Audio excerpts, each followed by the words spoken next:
Dando continuidade à nossa conversa aqui no canal Espiritismo do Século XXI, vamos já na parte final do livro Paulo e Estevão, em que nós mencionamos detalhes da vida de Paulo de Tarso, segundo os escritos de Emmanuel e Chico Xavier. Nesse episódio, nós falaremos envolvendo uma situação em que Paulo de Tarso estava na Espanha, Pedro estava em Roma junto com João, e aí nós vamos tentar mostrar os detalhes que às vezes a gente não conhece. Não se esqueça, porém, de dar o like, de se inscrever no canal, ativar o sininho de notificações, porque afinal, cada dia que a gente publicar um vídeo novo, vocês, seguidores, haverão de receber essa notificação. Não se esqueça, porém, isso é importante para o canal. Muito bem, no episódio anterior, estávamos comentando que Paulo de Tarso sairia de Roma e iria para a Espanha. E Paulo foi para a Espanha. Depois de um tempo, ele foi para a Espanha.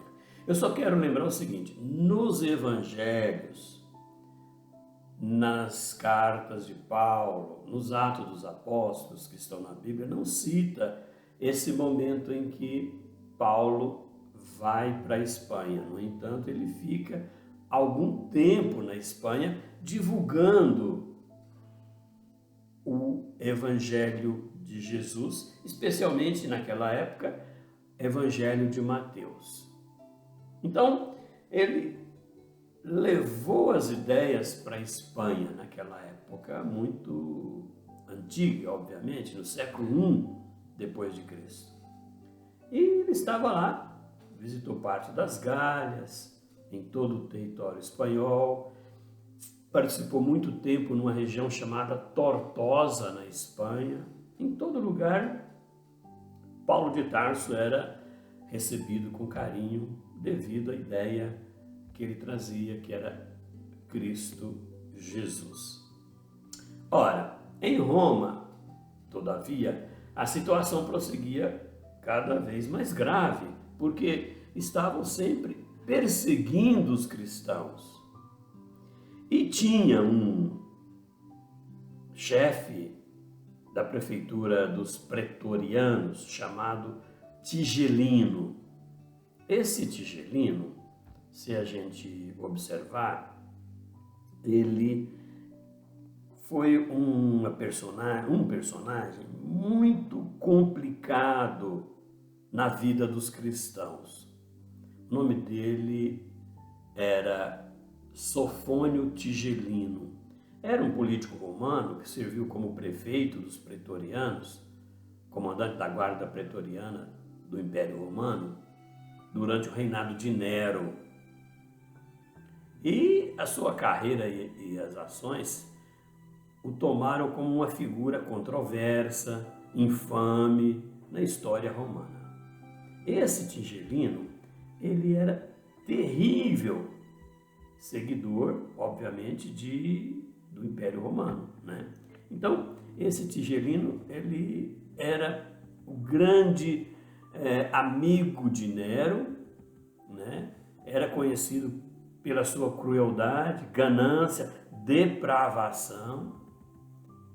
Ele foi responsável, inclusive, pela morte de Nero, no ano de 68 depois de Cristo. Apesar de ser muito amigo, ele trabalhou extremamente para a morte de Nero e pela sucessão de Nero.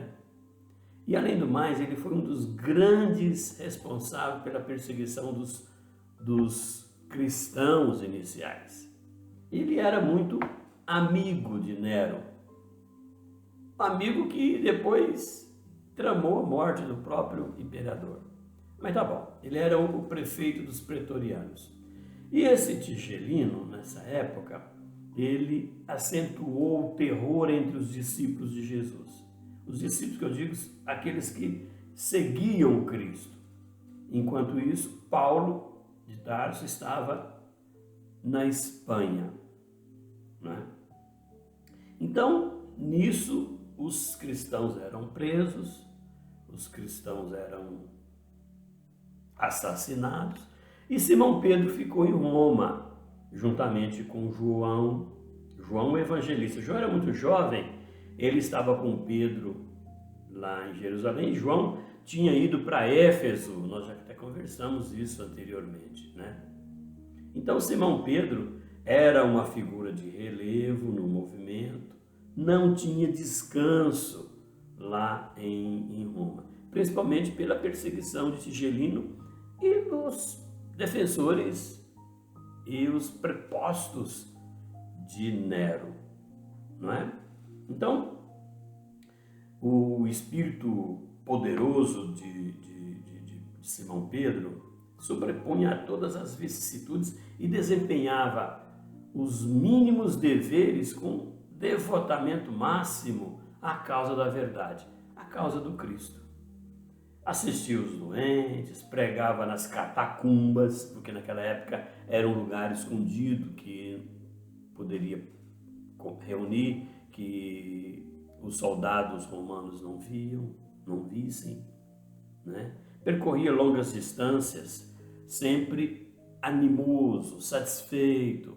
Então, ele veio de Jerusalém e ficou em Roma desenvolvendo a mesma ação que ele desenvolvia lá em Jerusalém. Só que em Jerusalém tinha uma casa específica que eles fundaram, chamada Casa do Caminho, nós já falamos aqui. E lá tinha o Pedro, o André, João, Tiago, Filipe.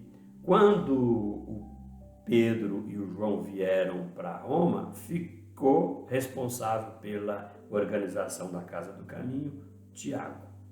Claro que não é o Tiago, irmão do João. O Tiago, irmão do João, foi assassinado muito jovem, muito antes, né? Mas estava o outro Tiago, o chamado Tiago Menor, filho de Alfeu.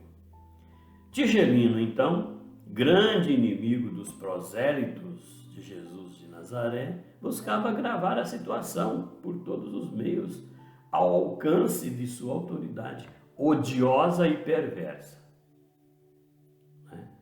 Só que tem um detalhe: João, que era filho de Zebedeu, irmão de Tiago, que já tinha sido assassinado, ele se preparava para regressar à região da Ásia, que era onde ele estava, que era lá em Éfeso.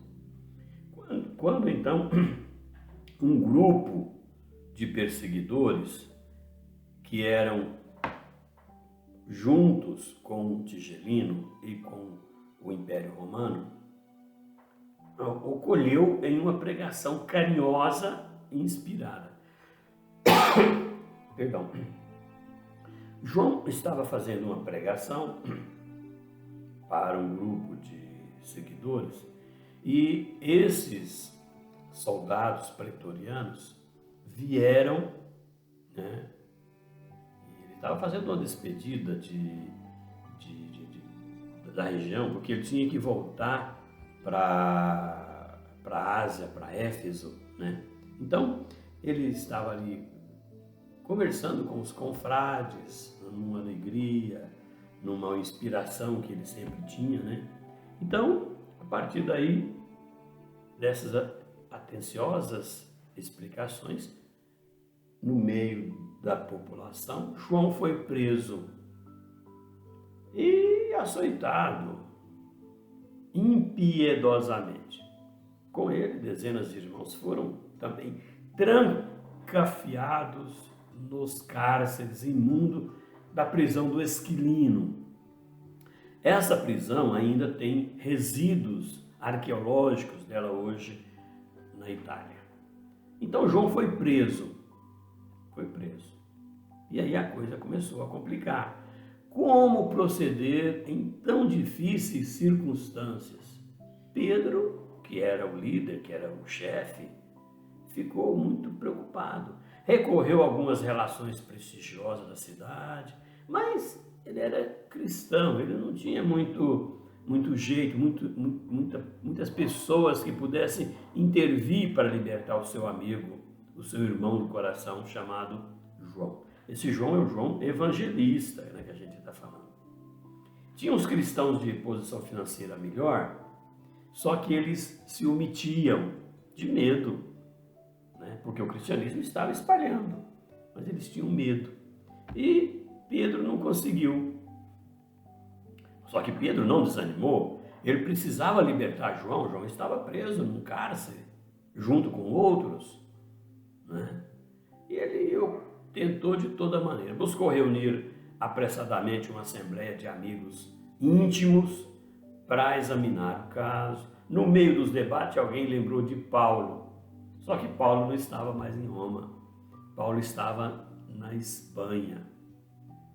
Paulo dispunha de um capital, na capital do império, ele tinha um grande número de afeiçoados. Paulo era respeitado, claro, respeitado pelos judeus.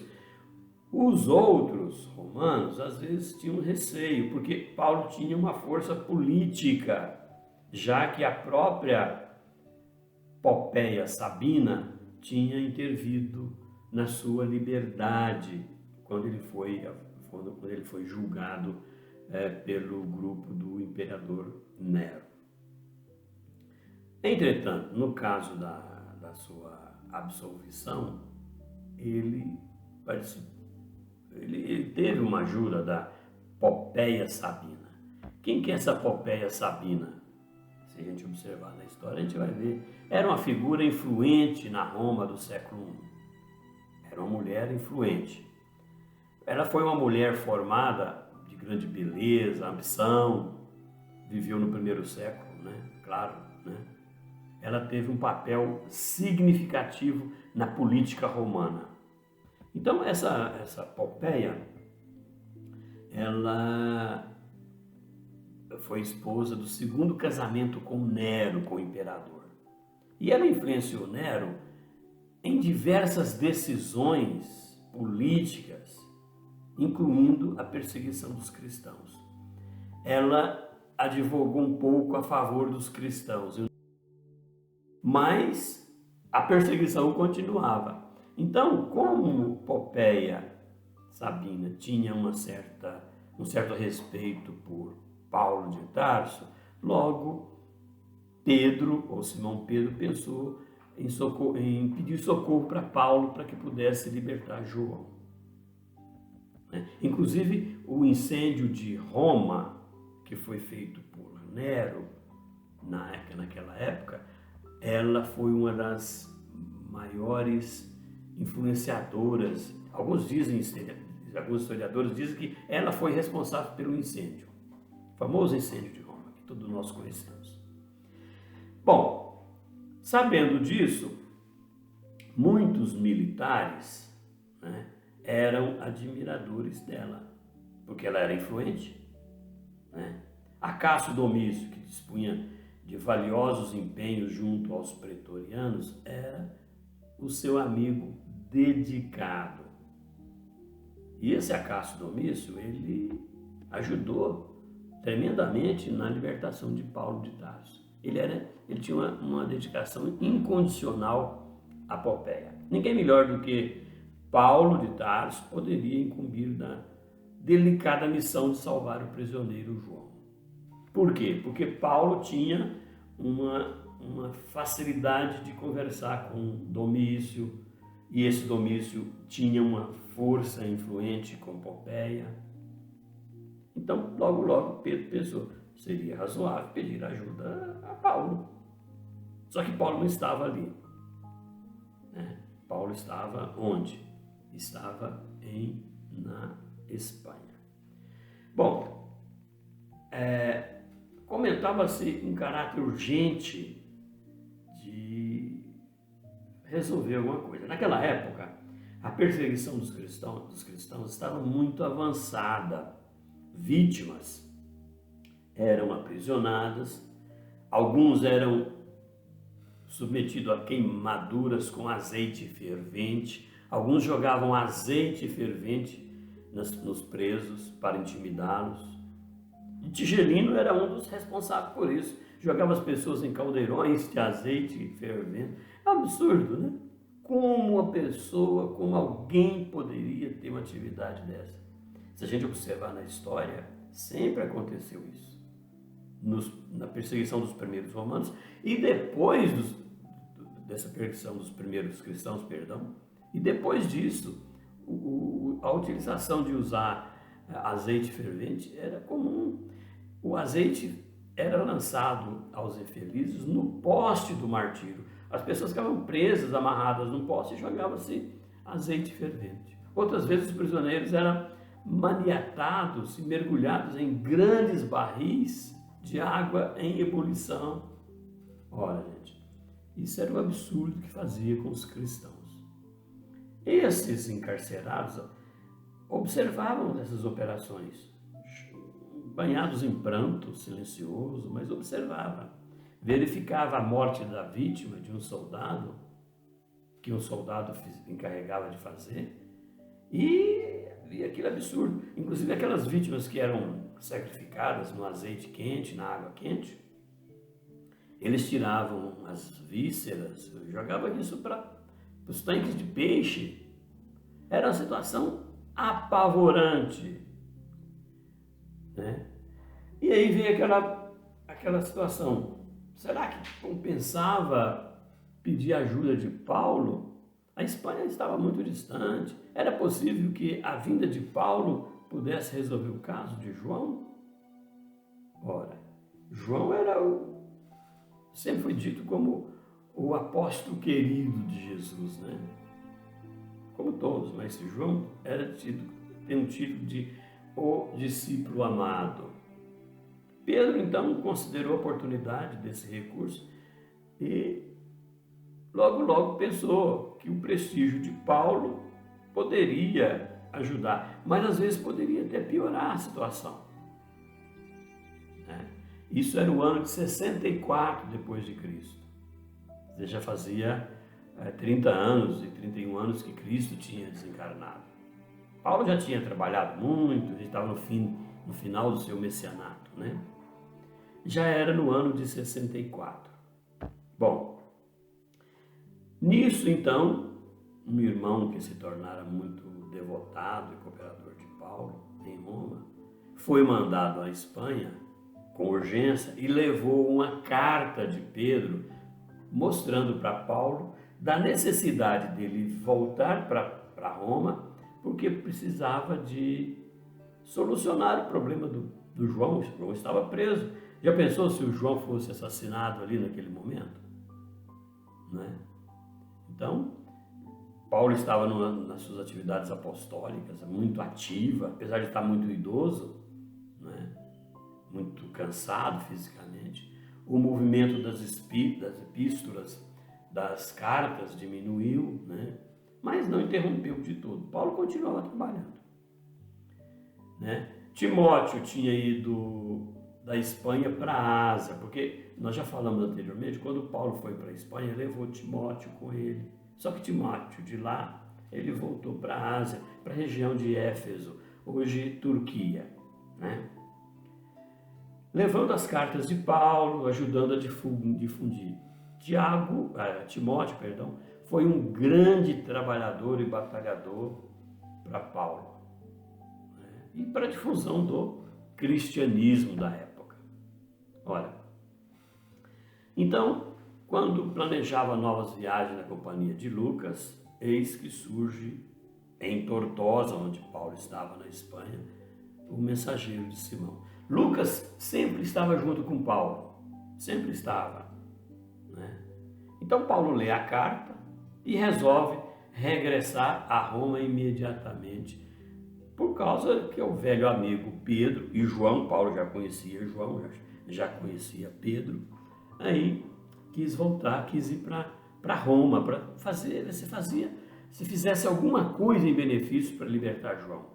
João precisava voltar à Ásia, porque lá em Éfeso, as atividades da nova ideia do Cristo, do cristianismo, estava sendo desenvolvida tremendamente. Inclusive, já falamos aqui, que João, o evangelista, morava lá em Éfeso com Maria, a mãe de Jesus. Já falamos isso, né? Não sei se vocês se lembram. Eu sempre falo que é bom, às vezes, olhar os episódios anteriores para ter uma sequência, né? Então, João influenciava demais os novos cristãos, inclusive em Jerusalém, mesmo distante. Em Éfeso, onde a igreja se compunha de elementos judaicos e gentios, João, o filho de Zebedeu, fora sempre um vulto nobre e exemplar. E um espírito sectarista, uma índole fantástica. Paulo de Tarso passou em revista aquela situação toda e resolveu ir para Roma, né? Então ele aproveitou aquela movimentação grande no mar, né? No ano de 64. Logo ele embarcou nesse barco, num navio, juntamente com Lucas, e desembarcou em Ostia, na Itália. Simão Pedro recebeu muito enternecido, com muito carinho. Em poucas horas, logo, Paulo de Tarso conhecia a situação intolerável criada em Roma pela ação delituosa de Tigelino, aquele prefeito pretoriano. João continuava preso. João estava preso. Ora, isso era um problema muito grave, né? Por quê? Imagine a importância de João nesse início da divulgação do cristianismo. Um sonho profético anunciava-lhe perseguições e provas ásperas, né? Paulo teve esse sonho.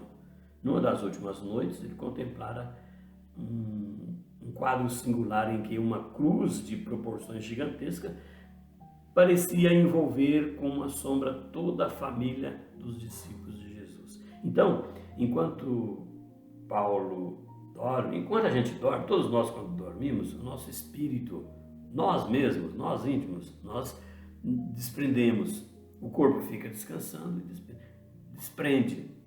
E Paulo, num dia desse, percebeu, num desses sonhos, que a situação estava complicando para os cristãos.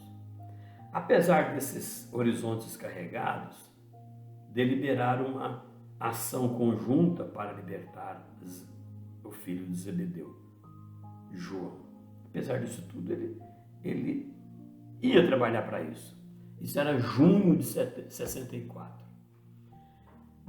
Então, Paulo desdobrou-se em atividades intensas, procurou a Cássio Domício, solicitando a sua intervenção, juntamente com Pompeia Sabina, né?